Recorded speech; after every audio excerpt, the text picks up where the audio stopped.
আজকে আমি ইংলিশ গ্রামারের এমন একটা টপিকের উপর আলোচনা করব, যেটা কম্পিটিটিভ পরীক্ষার্থীদের জন্য মোস্ট ইম্পর্ট্যান্ট। সব ধরনের কম্পিটিটিভ পরীক্ষাতে যদি ইংলিশ গ্রামার সিলেবাসে থাকে, তাহলে এই টপিকের উপর অবশ্যই তোমাদের এমসিকিউ কোশ্চেন আসবে। শুধুমাত্র কম্পিটিটিভ পরীক্ষার্থীদের জন্যই নয়, যারা স্কুল কলেজের ছাত্রছাত্রী রয়েছো, যারা ইংরেজি গ্রামারটাকে বেসিক থেকে গোড়া থেকে শিখতে চাইছো, তোমাদের প্রত্যেকের জন্য আজকের এই ক্লাসটি মোস্ট ইম্পর্ট্যান্ট। এবং আজকের ক্লাসের টপিক হচ্ছে আমাদের প্রিপোজিশন। হ্যাঁ শিক্ষার্থীরা, প্রিপোজিশনকে আমরা একেবারে গোড়া থেকে শিখব, বেসিক থেকে শিখব।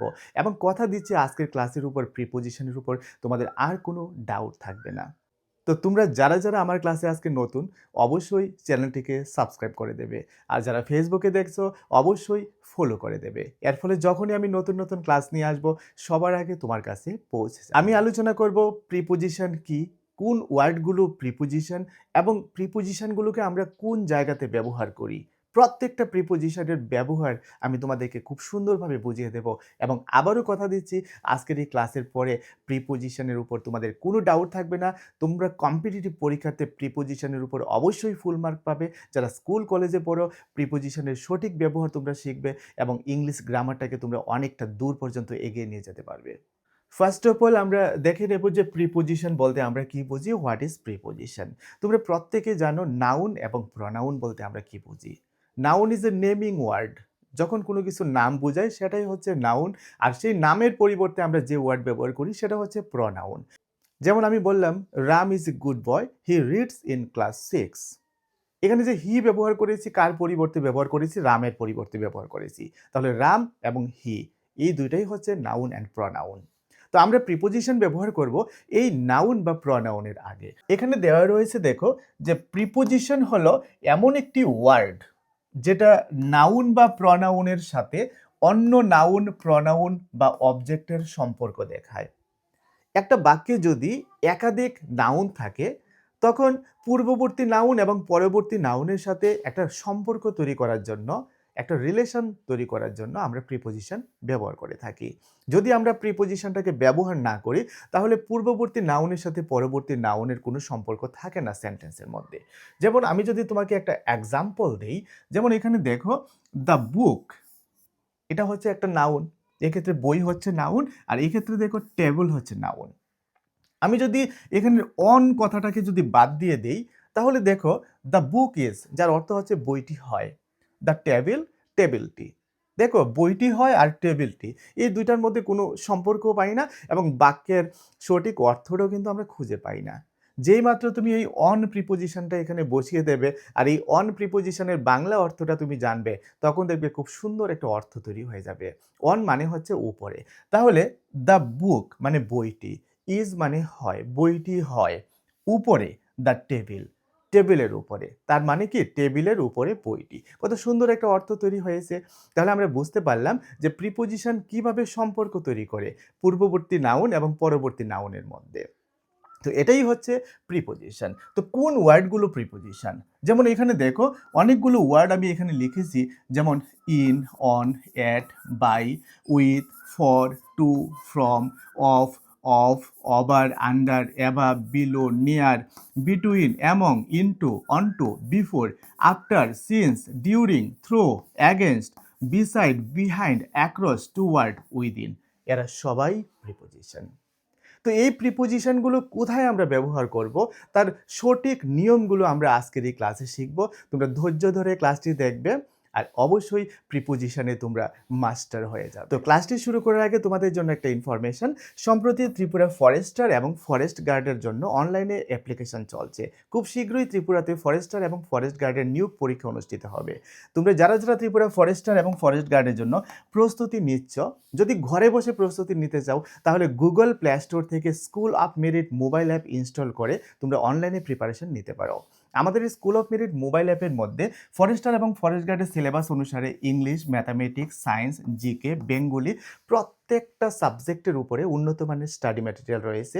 প্রত্যেকটা টপিক কভার করে পিডিএফ নোটস, প্রচুর পরিমাণে এমসিকিউ কোশ্চেন আনসার, তারপর মক টেস্ট, ভিডিও ক্লাসেস, এগুলো তোমরা একসাথে তোমাদের এই মুঠোফোনের মধ্যে পেয়ে যাবে এবং প্রাইস রয়েছে শুধুমাত্র 800 পে করে তোমরা ফরেস্টার এবং ফরেস্ট গার্ডের জন্য প্রস্তুতি নিতে পারবে। তোমরা যারা ঘরে বসে ত্রিপুরা ফরেস্টার এবং ফরেস্ট গার্ডের জন্য প্রস্তুতি নিতে চাও, তোমরা গুগল প্লে স্টোর থেকে school of merit mobile app install করে আমাদের সাথে অনলাইনে যুক্ত হতে পারো। বিস্তারিত জানতে কল কিংবা হোয়াটসঅ্যাপ করতে পারো স্ক্রিনে দেওয়া মোবাইল নম্বরে। আর কথা না বাড়িয়ে আমরা চলে যাচ্ছি আমাদের মূল ক্লাসে। আমরা প্রথমত শিখব যে প্রিপোজিশন হিসেবে অন আমরা কোন কোন জায়গাতে ব্যবহার করব। অন হচ্ছে একটা গুরুত্বপূর্ণ প্রিপোজিশন যেটা তোমরা ইংরেজিতে প্রায় সেন্টেন্সের মধ্যে দেখে থাকবে।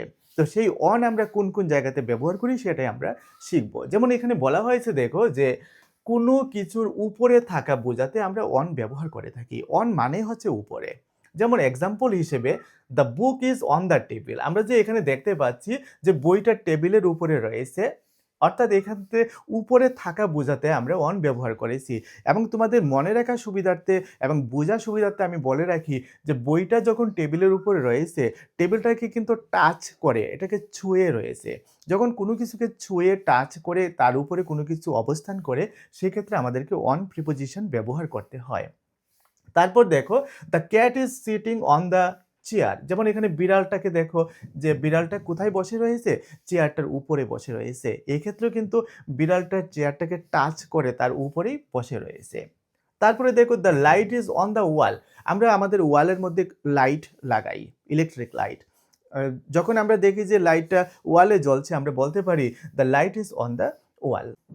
তো এই ক্ষেত্রগুলোতে আমরা অন প্রিপোজিশন ব্যবহার করতে পারি। তাছাড়া এখানে দেখো দিন বা নির্দিষ্ট তারিখ বোঝাতে বা বলতে আমরা অন প্রিপোজিশন ব্যবহার করে থাকি। যেমন এখানে দেখো হার birthday is on October 10th। এক্ষেত্রে দেখো একটা নির্দিষ্ট তারিখ বোঝাতে তার আগে আমরা অন ব্যবহার করেছি। তারপর দেখো we play football on Sunday. এক্ষেত্রে দেখো একটা বার বোঝাতে সানডে, মানডে, টুইসডে, উইকনেসডে প্রত্যেকটা বারের আগে আমরা এই অন প্রিপোজিশন ব্যবহার করব।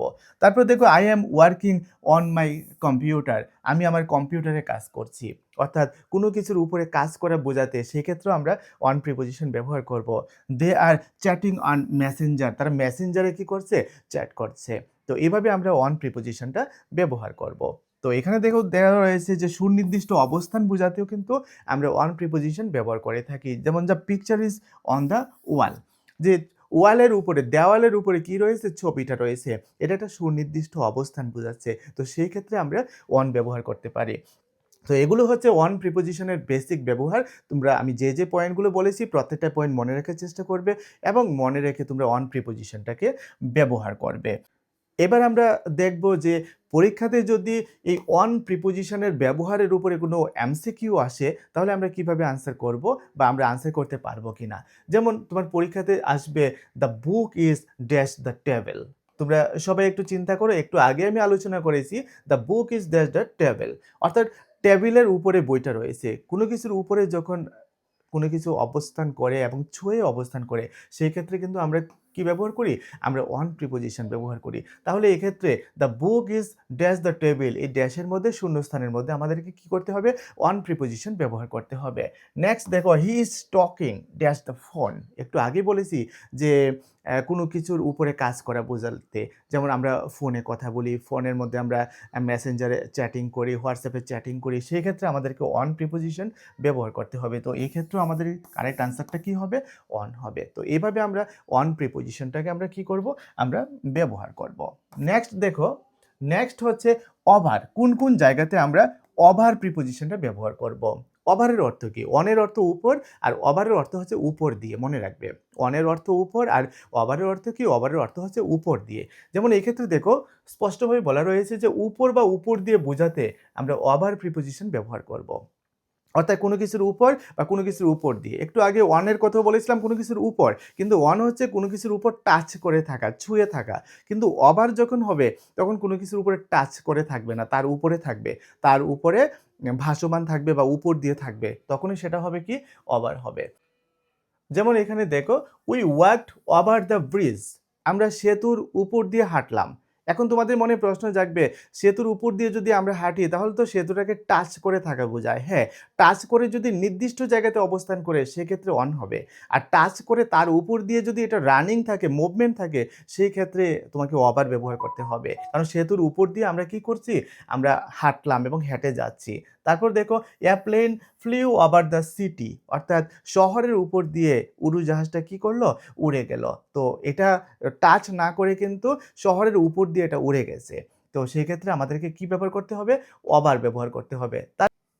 তারপর দেখো যে সংখ্যা বা পরিমাণের অতিরিক্ত, অতিরিক্ত মানে এক্সেস, যখন কোনো কিছু বেশি হয়ে যাবে, যেমন দেয়ার ওয়ার ওভার 100 পিপল, অর্থাৎ 100 মানুষের বেশি সেখানে ছিল, এক্ষেত্রে এক্সেস বোঝাচ্ছে, অতিরিক্ত বোঝাচ্ছে।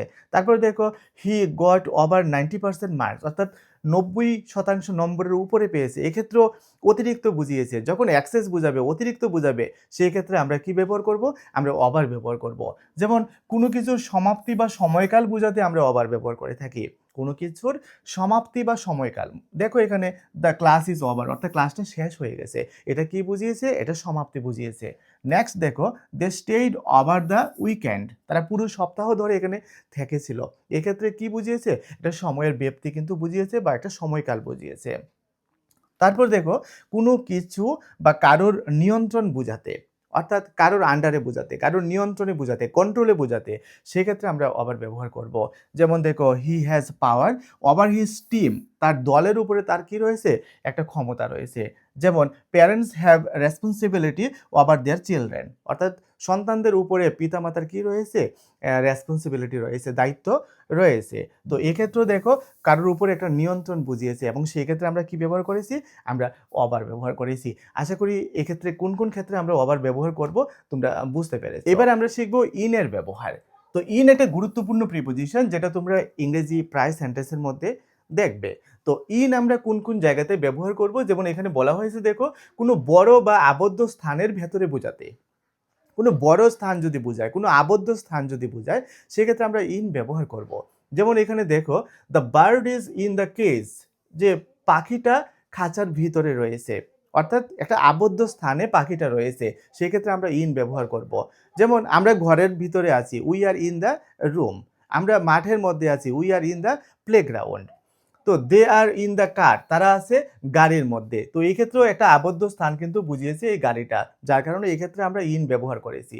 তারপর 2 নাম্বার ব্যবহারে দেখো বড় শহর, দেশ বা মহাদেশ বোঝাতে, যখন কোনো একটা বড় শহর বোঝাবে, যেমন আই লিভ ইন কলকাতা, আমি কলকাতাতে থাকি, এক্ষেত্রে কলকাতাটা কি একটা বড় শহর, এজন্য এক্ষেত্রে আমাদেরকে কি ব্যবহার করতে হয়েছে, ইন ব্যবহার করতে হয়েছে। যেমন উই আর ইন ইন্ডিয়া, আমরা ভারতের মধ্যে আছি, ভারতবর্ষ একটা দেশের নাম, কোনো দেশে অবস্থান করা বোঝাতেও সেক্ষেত্রে আমাদেরকে ইন ব্যবহার করতে হয়। তারপর দেখো কোনো কিছু বা অবস্থার ভেতরে বোঝাতে, কোনো কিছু বা অবস্থার ভেতরে বোঝাতে, যেমন the apples are in the box, অর্থাৎ বাক্সের ভিতরে কি রয়েছে, আপেলগুলো রয়েছে। তারপর I am in a good mood, আমি এখন একটা ভালো মুডে আছি, ভালো মেজাজে আছি, এটা আমার একটা অবস্থা। There is water in the cup, অর্থাৎ কাপের মধ্যে কি রয়েছে, ওয়াটার রয়েছে, কাপের মধ্যে টি রয়েছে, এটা কোনো কিছুর মধ্যে থাকা বোঝাতে ব্যবহার করা হয়েছে। এইসব ক্ষেত্রে আমরা কি ব্যবহার করি, আমরা ইন ব্যবহার করে থাকি। এবার নেক্সট আমরা শিখব যে অ্যাটের ব্যবহার, প্রিপোজিশন হিসেবে অ্যাট আমরা কোন কোন জায়গাতে ব্যবহার করব।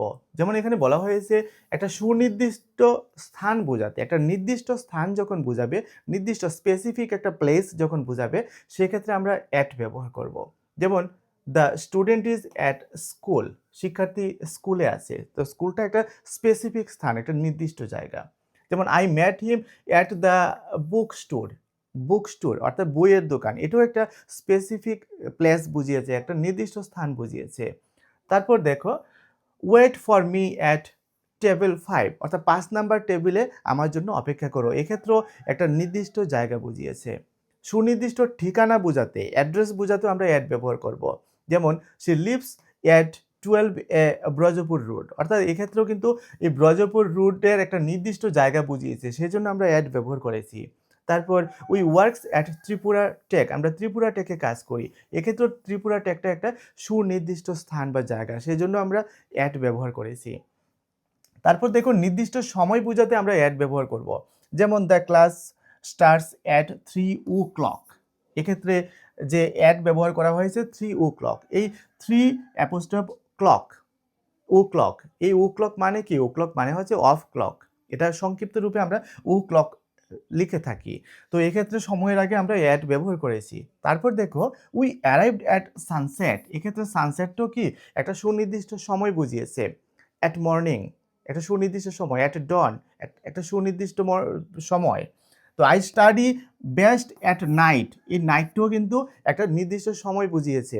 তো সেক্ষেত্রে আমরা অ্যাট ব্যবহার করেছি। The students is at his desk, অর্থাৎ ছাত্রটি তার ডেস্কের মধ্যে রয়েছে। তো এই ক্ষেত্রেও কিন্তু একটা সুনির্দিষ্ট স্থান বুঝিয়েছে। তো সেজন্য আমরা কি করেছি, এক্ষেত্রে আমরা অ্যাট ব্যবহার করেছি। তারপর we were at the concert, আমরা কনসার্টে ছিলাম। এক্ষেত্রেও কি বুঝিয়েছে, একটা সুনির্দিষ্ট সময় বা স্থান বুঝিয়েছে। সেই জন্য আমরা অ্যাট ব্যবহার করেছি। এবার চলো এই অ্যাটের ব্যবহারের উপর আমরা এমসিকিউ প্র্যাকটিস করব। যেমন এখানে একটা কোশ্চেন তোমরা দেখতে পাচ্ছ যে I will meet you, I will meet you dash 5 o'clock, অর্থাৎ 5টায় আমি তোমার সাথে সাক্ষাৎ করব। তো এক্ষেত্রে দেখো একটা সুনির্দিষ্ট টাইম বুঝিয়েছে, সেই জন্য আমাদেরকে কোন প্রিপোজিশনটা ব্যবহার করতে হবে, অ্যাট প্রিপোজিশন ব্যবহার করতে হবে। তারপর দেখো he is waiting dash the bus stop, এক্ষেত্রে একটা সুনির্দিষ্ট স্থান বুঝিয়েছে, অর্থাৎ বাস স্টপে সে অপেক্ষা করছে। তো এক্ষেত্রে আমাদেরকে কি করতে হবে, অ্যাট প্রিপোজিশন ব্যবহার করতে হবে। আশা করি বুঝতে পেরেছো। নেক্সট আমরা শিখব যে প্রিপোজিশন হিসেবে টু আমরা কোন কোন জায়গাতে ব্যবহার করবে।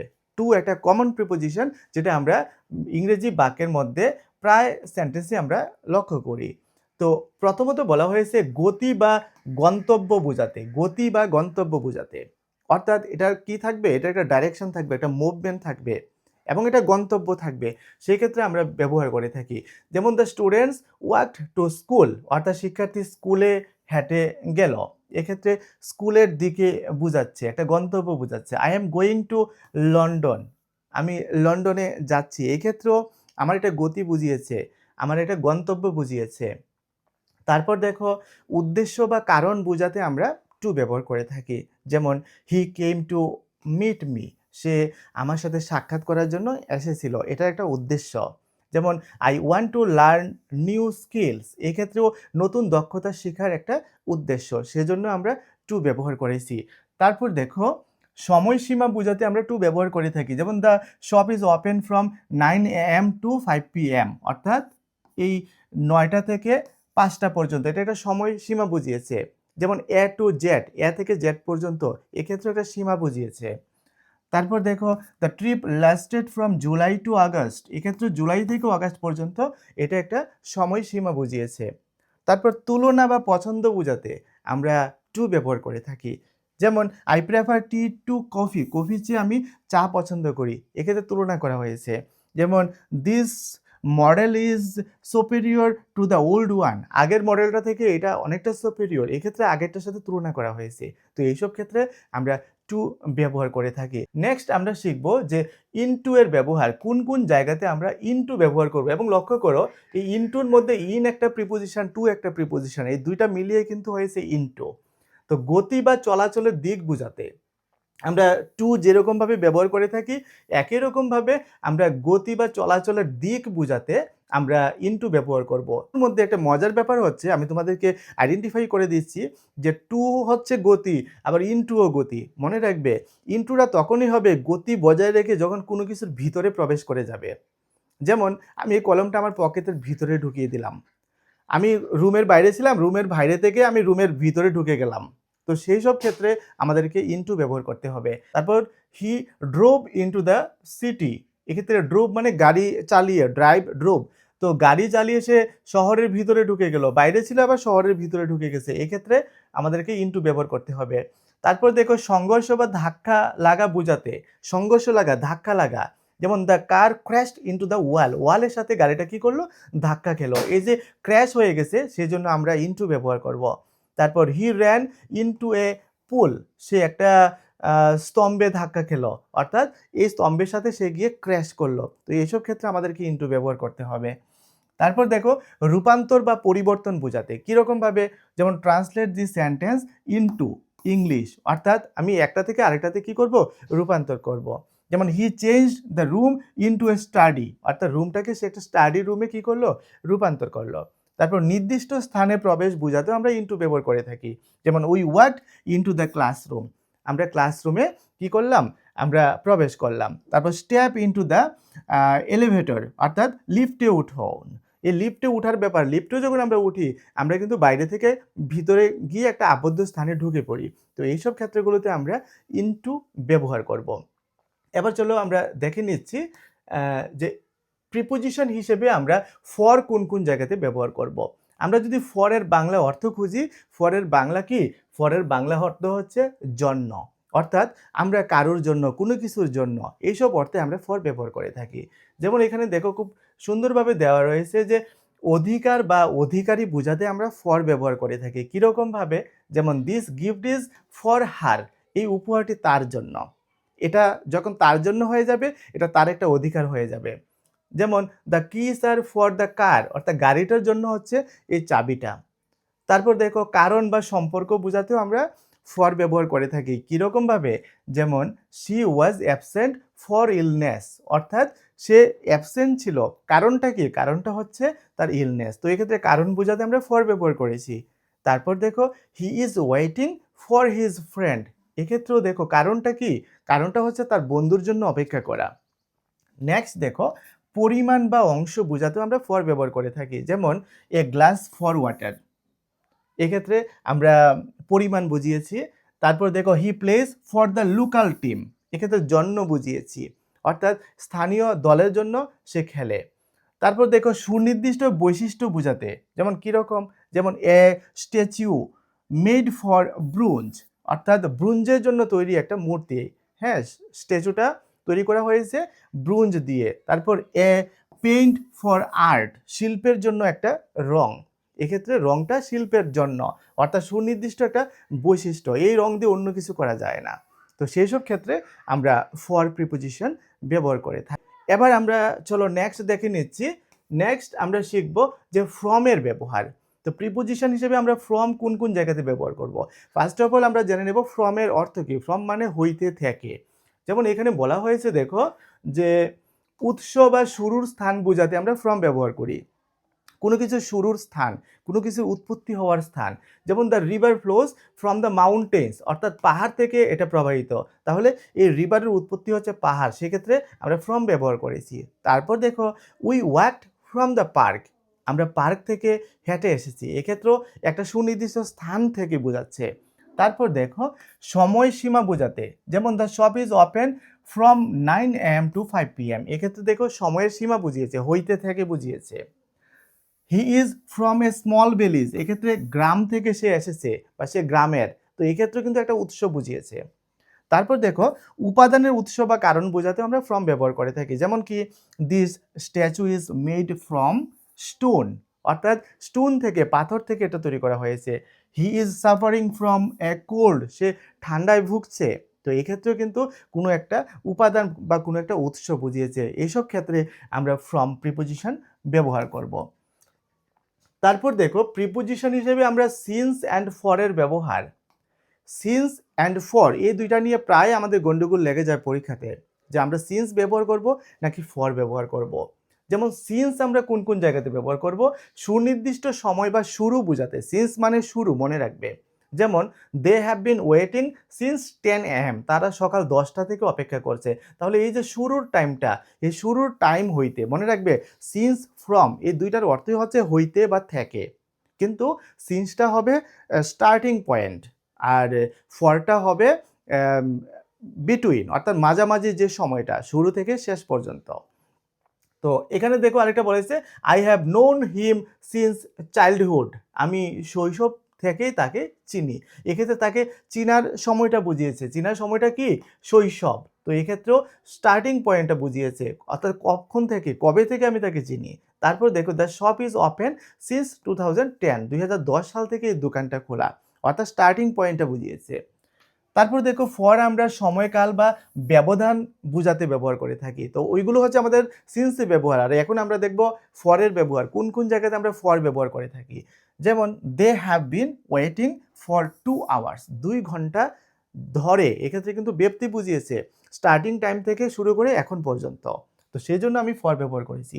I have been here for 3 days, আমি এখানে 3 দিন ধরে রয়েছি, অর্থাৎ আমার স্টার্টিং থেকে শুরু করে আমি এখন পর্যন্ত রয়েছি। এই ব্যক্তিটা বুঝিয়েছে, পুরো সময়টাকে বুঝিয়েছে। মনে রাখবে সিন্স বুঝাবে শুধুমাত্র শুরুটা, আর ফর বুঝাবে শুরু থেকে শেষ পর্যন্ত। তাহলে তোমরা মনে রাখতে পারবে। যেমন she worked here for 3 days, সে 3 দিন ধরে এখানে কাজ করছে। She worked here for 10 years, সে এখানে 10 বছর ধরে কাজ করছে। তো এই হচ্ছে সিন্স এবং ফরের পার্থক্য। বা চলো নেক্সট আমরা শিখব যে আউটের ব্যবহার। আউট কথার অর্থ কি? আমরা কথায় কথায় বলে থাকি গেট আউট, অর্থাৎ আউট মানে হচ্ছে বাইরে। যেমন বাইরে বা নির্গমন বোঝাতে আমরা কি করি? আউট প্রিপোজিশন ব্যবহার করে থাকি। যেমন step out of the room, ঘর থেকে বাইরে যাও। তারপর ওয়াটার ইজ পোরিং আউট, যে জলটা বাইরে পড়ছে। তো এইসব ক্ষেত্রে আমরা আউট ব্যবহার করে থাকি। তারপর সুনির্দিষ্ট সীমা বা নিয়ন্ত্রণের বাইরে বোঝাতেও আমরা আউট ব্যবহার করে থাকি। যেমন the situation is out of hand, অর্থাৎ হাতের বাইরে এখন সিচুয়েশনটা। তারপর his throw was out of bounds, অর্থাৎ তার ছুরাটা সীমার বাইরে। আমরা কথায় কথা বলে থাকি the patient is out of danger. তো একই রকম ব্যবহার। তারপর দেখো সময় বা সংখ্যা অনুযায়ী শেষ বোঝাতেও আমরা আউট ব্যবহার করে থাকি। কীরকমভাবে? যেমন টাইম ইজ রানিং আউট, অর্থাৎ সময় শেষ হয়ে যাচ্ছে। তারপর the tickets are sold out, যে টিকিটগুলো বিক্রি হয়ে গেছে। তো এই অর্থে আমরা ব্যবহার করে থাকি। তারপর কোনো কিছু থেকে আলাদা বা স্বতন্ত্র, সেপারেট বোঝাতেও আমরা এটা ব্যবহার করে থাকি। যেমন I stood out from the crowd, অর্থাৎ প্রচণ্ড ভিড় থেকে আমি একটু দূরে সরে এসে দাঁড়ালাম, অর্থাৎ এটা থেকে আমি আলাদা হয়ে গেছি। তারপর one Apple is distinct out, একটা আপেল একটু অন্যরকম। সবগুলো আপেলই ভালো, কিন্তু একটা আপেল একটু খারাপ। তো আমরা বলবো যে one Apple is distinct out. তো এগুলো হচ্ছে আউটের ব্যবহার। নেক্সট আমরা শিখব বিটুইন অ্যান্ড অ্যামং। এটা নিয়েও আমাদের প্রায় সময় কনফিউশন তৈরি হয় যে কোন জায়গাতে আমরা বিটুইন ব্যবহার করব, কোন জায়গাতে আমরা অ্যামং ব্যবহার করব। মনে রাখবে বিটুইন অ্যান্ড অ্যামং দুইটার অর্থই হচ্ছে মধ্যে, এবং আমরা বিটুইন ব্যবহার করব দুজনের মধ্যে বা দুইটার মধ্যে, আর অ্যামং ব্যবহার করব অনেকগুলোর মধ্যে বা অনেকজনের মধ্যে। যেমন এখানে বিটুইনের ব্যবহার যদি বলি, যেমন বিটুইন দুইয়ের মধ্যে বা সুনির্দিষ্ট কিছুর মধ্যে একটা বুঝাতে আমরা বিটুইন ব্যবহার করে থাকি। যেমন a secret between you and me, তোমার এবং আমার মধ্যে একটা সিক্রেট, গোপনীয়তা। এটা কিন্তু এখানে থার্ড পারসন নেই বা আর কেউ নেই, আমরা দুজনের মধ্যে, যে তোমার আমার মাঝখানে একটা গোপন কথা। তারপর দেখো the difference between a train and a bus, একটা ট্রেন এবং একটা বাস, এই দুইটার মধ্যে ডিফারেন্সটা আমরা যখন বুঝাবো, এই দুইটার মধ্যে ব্যবধান বুঝাবো, সেক্ষেত্রে আমরা বিটুইন ব্যবহার করব। The river flows between the mountains, এখানে দেখো দুইটা মাউন্টেন রয়েছে, মাউন্টেনের মাঝখান দিয়ে নদীটা বয়ে গেছে, এক্ষেত্রে আমরা বিটুইন ব্যবহার করব। অর্থাৎ বিটুইন মানে হচ্ছে দুইটার মধ্যে। তারপর অ্যামং আমরা কোথায় ব্যবহার করব? অ্যামং মানে দুইয়ের বেশির মধ্যে যখন কোনো কিছু বুঝাবে। যেমন he was the only one standing among the crowd, এখানে একটা ভিড় রয়েছে, ভিড়ের মধ্যে সে একজন, অর্থাৎ অনেকজনের মধ্যে একজনকে বুঝিয়েছে, সেই জন্য আমরা অ্যামং ব্যবহার করব। তারপর distribute the sweets among the children, যে এখানে যে শিশুরা রয়েছে, এখানে মোর দ্যান 2 রয়েছে, এবং তাদের মধ্যে কি করবে? যে সুইট বন্টন করে দেবে। তো সেই অর্থে আমরা অ্যামং ব্যবহার করব। তারপর collaborate among your team members, অর্থাৎ তোমার টিম মেম্বারদের সাথে তোমার সহযোগিতার কথা। তো টিম মেম্বার মানে এখানে মোর দ্যান 2, তো তাদের মধ্যে বোঝাতে আমরা অ্যামং ব্যবহার করেছি। আশা করি বুঝতে পেরেছো। নেক্সট চলো আমরা শিখব উইথ অ্যান্ড বাই। আমরা কোন কোন জায়গাতে উইথ প্রিপোজিশন ব্যবহার করব, কোন কোন জায়গাতে আমরা বাই ব্যবহার করব। মনে রাখবে উইথ অ্যান্ড বাই এই দুইটার অর্থ হচ্ছে দ্বারা বা দিয়ে। যখন আমরা কোনো কিছু দিয়ে কোনো কিছু করি বা কোনো কিছুর দ্বারা করি, সেক্ষেত্রে আমরা উইথ অ্যান্ড বাই ব্যবহার করে থাকি। তো গ্রামারে এই উইথ অ্যান্ড বাই ব্যবহার করার কিছু স্পেসিফিক রুল রয়েছে। যেমন প্রথম নিয়মটা কি? প্রথম নিয়মটা হচ্ছে দেখো যে উইথের ব্যবহারের মধ্যে সঙ্গ বা উপায় বোঝাতে আমরা ব্যবহার করব। কোনটা ব্যবহার করব? উইথ ব্যবহার করব। যেমন আমি পেন্সিল দিয়ে লিখি, এটা হচ্ছে আমার একটা উপায়, লেখার উপায়। যেমন I right with a pencil, তো আমরা পেন্সিল দিয়ে লিখি, কলম দিয়ে লিখি। তারপর দেখো আমি তোমার সাথে যাব, I will go with you, এক্ষেত্রে সঙ্গ বুঝিয়েছে, সেজন্য আমরা উইথ ব্যবহার করেছি। তারপর দেখো চাবি দিয়ে দরজা খুলো, যে open the door with a কি, এক্ষেত্রে কিন্তু একটা উপায় বুঝিয়েছে। তারপর আমরা শিখবো যে বাইয়ের ব্যবহার, কোন কোন জায়গাতে আমরা বাই ব্যবহার করব। বাইয়ের অর্থ দ্বারা বা দিয়ে।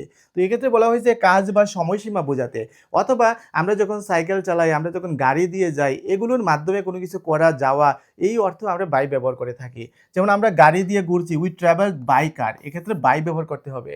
বিকাল 5টার মধ্যে এসো, এক্ষেত্রে একটা সময় সীমা ধরিয়ে দিয়েছে, যেমন কাম বাই 5 PM, অর্থাৎ 5টার মধ্যে আসো, 2 ঘন্টার মধ্যে কাজটা করো, এই ধরনের ক্ষেত্রে আমরা বাই ব্যবহার করব। আমি বইটি দিয়ে শিখেছি, I learned by the book, এক্ষেত্রে বইয়ের মাধ্যমে বুঝিয়েছে, তো সেক্ষেত্রে আমরা কি করেছি, বাই ব্যবহার করেছি। তো এইসব ক্ষেত্রগুলোতে আমরা বাই ব্যবহার করে থাকি। তো এবার আমরা শিখব before and after. Before and after এই দুইটার অর্থ তোমরা প্রত্যেকে জানো। বিফোর মানে হচ্ছে আগে, আর আফটার মানে হচ্ছে পরে।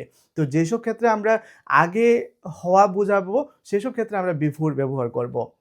তো বিফোরের ব্যবহার সময়ের আগে বোঝাতে আমরা বিফোর ব্যবহার করে থাকি। যেমন I will arrive before 9 AM, এক্ষেত্রে 9 AM হচ্ছে একটা সময়, এবং এই সময়ের আগে কিন্তু আমরা বিফোর ব্যবহার করেছি। যেমন শি ব্রাশেস বিফোর স্লিপিং, অর্থাৎ ঘুমানোর আগে সে কী করে, ব্রাশ করে। তারপর পড়ার আগে চশমা নাও, টেক গ্লাসেস বিফোর রিডিং, তো এক্ষেত্রে পড়ার আগে বুঝিয়েছে। এ ধরনের আগে অর্থ যখন বুঝাবে সেক্ষেত্রে আমরা বিফোর ব্যবহার করব। তারপর দেখো আফটারের ব্যবহার, কোন কোন জায়গায় আমরা আফটার ব্যবহার করব। যেমন সময়ের পরে বোঝাতে আমরা আফটার ব্যবহার করব। যেমন স্কুলের পরে আমরা ক্রিকেট খেলি, we play cricket after school, এক্ষেত্রে পরে বুঝিয়েছে। The sun shines after the rain, অর্থাৎ বৃষ্টির পরে রোদ ওঠে, সূর্য উঠে, তো সেসব ক্ষেত্রে পরে অর্থ বুঝিয়েছে। তারপর খাবারের পরে আমি পড়ি, আই স্টাডি আফটার দ্য মিল, তবে আমরা পরে অর্থ বোঝাতে আফটার প্রিপোজিশনটা ব্যবহার করব। এবার চলো আমরা একটা পেজে দেখে নেব যে প্রিপোজিশনগুলো আমরা এতক্ষণ আলোচনা করেছি, বা যে প্রিপোজিশনগুলো আলোচনার বাইরে রয়েছে, সবগুলো একটা পেজের মাধ্যমে, ছবির মাধ্যমে কিভাবে আমরা সহজে মনে রাখতে পারবো। যেমন এখানে দেখো বলটা নিচের দিকে নামছে, তো নিচের দিকে নামা অর্থে কিন্তু আমরা ডাউন প্রিপোজিশন ব্যবহার করব। তারপর দেখো এক্ষেত্রে বলটা উপরের দিকে উঠছে, তো উপরের দিকে উঠা অর্থে আমরা আপ প্রিপোজিশন ব্যবহার করব। তারপর এই ছবিতে দেখো যে বলটা বাক্স থেকে বাইরের দিকে আসছে, তো এই ক্ষেত্রে আমরা আউট অফ প্রিপোজিশন ব্যবহার করব। তারপরে এখানে দেখো যে এই বক্সের ভিতরে কিন্তু ঢুকছে এই বলটা, তো সেই ক্ষেত্রে আমরা ইনটু প্রিপোজিশন ব্যবহার করব। এই ছবিতে দেখো যে এই বলটা এখান থেকে এই বাক্সের দিকে যাচ্ছে, অর্থাৎ কোনো কিছুর দিকে যাওয়া অর্থে আমরা টু ওয়ার্ড প্রিপোজিশন ব্যবহার করব। আর এই ক্ষেত্রে দেখো এই বক্স থেকে এই বলটা সরে যাওয়ার চেষ্টা করছে, অর্থাৎ একটা অভিমুখ নিয়েছে এখান থেকে যাওয়ার, তো এই ক্ষেত্রে আমরা অ্যাওয়ে প্রিপোজিশন ব্যবহার করব। তারপর এই ছবিতে দেখো যে এই বলটা এই বাক্সটাকে অতিক্রম করে এদিকে যাচ্ছে, তো এই ক্ষেত্রে আমরা পাস্ট আমরা ব্যবহার করব। তারপর দেখো এই ক্ষেত্রে এই বলটা এই বাক্সটার উপর দিয়ে যাওয়ার চেষ্টা করছে, তো এই জন্য আমরা এক্ষেত্রে ওভার প্রিপোজিশন ব্যবহার করব। তারপর এই ছবিতে দেখো যে এই যে বলটা, এই বলটা এই বাক্সের উপর দিয়ে যাচ্ছে। প্রথমত উপর, উপর মানে হচ্ছে অন, এবং উপর দিয়ে কিন্তু এটা যাচ্ছে, তো সেই ক্ষেত্রে আমরা অন টু প্রিপোজিশন ব্যবহার করব। অর্থাৎ আমরা নিচ থেকে যদি কোনো কিছু উপর দিকে ছুড়ে দিই এবং কোনো কিছু উপর দিয়ে যদি সেটা গড়িয়ে গড়িয়ে যায়, সেক্ষেত্রে আমরা এই অন টু ব্যবহার করব। তারপর এটা দেখো, এটা উপর থেকে নিচে নামছে, যখন কোনো কিছুর উপর থেকে নিচের দিকে নামবে সেক্ষেত্রে আমরা অফ প্রিপোজিশন ব্যবহার করব। কোনো কিছুর উপরে ছিল, যেমন টেবিলের উপরে ছিল, টেবিলের উপর থেকে এটা গড়িয়ে গড়িয়ে নিচের দিকে পড়ে গেল, সেক্ষেত্রে আমরা অফ প্রিপোজিশনটা ব্যবহার করব। তারপর দেখো এক্ষেত্রে বলটা কিন্তু এই বক্সের চারদিকে এইভাবে ঘুরছে, যখন চারদিকে ঘুরবে আমরা অ্যারাউন্ড প্রিপোজিশন ব্যবহার করব। এক্ষেত্রে দেখো এই বলটা বাক্সের নিচের দিক দিয়ে যাচ্ছে, যখন নিচের দিক দিয়ে যাবে সেক্ষেত্রে আমরা আন্ডার প্রিপোজিশন ব্যবহার করব। তারপর এই ছবিতে দেখো এক্ষেত্রে এই বলটা কিন্তু বক্সের ভিতরে রয়েছে, এবং সেক্ষেত্রে আমরা ইন প্রিপোজিশন ব্যবহার করব। তারপর দেখো এই বলটা রয়েছে উপরে, উপরে অর্থাৎ আমরা অন প্রিপোজিশন ব্যবহার করি, তোমরা প্রত্যেকেই জানো। তারপর দেখো এটা রয়েছে নিচে, তার মানে আন্ডার। এটা রয়েছে পাশে, পাশে মানে কি নেক্সট টু, যখন কোনো কিছু পাশে থাকবে, এটার পরেই থাকবে, সেক্ষেত্রে আমরা নেক্সট টু ব্যবহার করব। এক্ষেত্রে দুইটার মাঝখানে রয়েছে, মাঝখানে থাকলে আমরা বিটুইন ব্যবহার করি। এক্ষেত্রে দেখো অনেকগুলোর মাঝখানে রয়েছে, আমরা এমং ব্যবহার করব। এক্ষেত্রে দেখো এটার সামনে রয়েছে, বক্সের সামনে রয়েছে, তার মানে ইন ফ্রন্ট অফ, এই প্রিপোজিশনটা আমরা ব্যবহার করব। এটা দেখো বক্সের পেছনে রয়েছে, পেছনে থাকলে আমরা বিহাইন্ড ব্যবহার করব। তারপর এটা দেখো এই বক্সের উপরে রয়েছে, উপরে থাকা অর্থে আমরা অ্যাবাভ ব্যবহার করব। এটাকে না ছুঁয়ে এটার উপরে অবস্থান করছে, একটা নির্দিষ্ট জায়গাতে অবস্থান করছে, সেক্ষেত্রে আমরা অ্যাবাভ ব্যবহার করব। আর এটাকে না ছুঁয়ে এটার নিচে অবস্থান করছে, এটা হচ্ছে বিলো। সাপোজ এই বক্সের উপরের দিকে থাকলে অ্যাবাভ, আর বক্সের নিচের দিকে থাকলে কি হবে, বিলো হবে। তারপর দেখো এটা কোথায় রয়েছে, এটা কাছাকাছি রয়েছে, কাছাকাছি থাকা অর্থে বোঝাতে আমরা নেয়ার ব্যবহার করব। তো এইভাবে আমরা প্রিপোজিশনগুলোকে ব্যবহার করব। আশা করি আজকের ক্লাস থেকে প্রিপোজিশনে তোমরা যারা দুর্বল রয়েছো, তোমাদের বেসিক অনেকটাই স্ট্রং হয়েছে। আগামী দিনে আমরা প্রিপোজিশনের টপিকের উপর প্রচুর পরিমাণে এমসিকিউ কোয়েশ্চেন আনসার প্র্যাকটিস করব। বিভিন্ন কম্পিটিটিভ পরীক্ষাতে এই প্রিপোজিশনের উপর যে ধরনের এমসিকিউ কোয়েশ্চেন এসেছে, সেগুলোকে আমরা কালেক্ট করে নিয়ে এসে প্র্যাকটিস করব, তোমাদের সাথে শেয়ার করব। তো এইভাবে এই ধরনের ক্লাস পাওয়ার জন্য আমাদের পাশে অবশ্যই তোমাদেরকে থাকতে হবে। আবারও বলছি, যারা আমার চ্যানেলে আজকে নতুন, অবশ্যই চ্যানেলটাকে সাবস্ক্রাইব করে দেবে। আর যারা ফেসবুকে দেখছো, ফলো করে দেবে। এর ফলে যখনই আমি নতুন ক্লাস নিয়ে আসবো, সবার আগে তোমার কাছে পৌঁছে যাবে।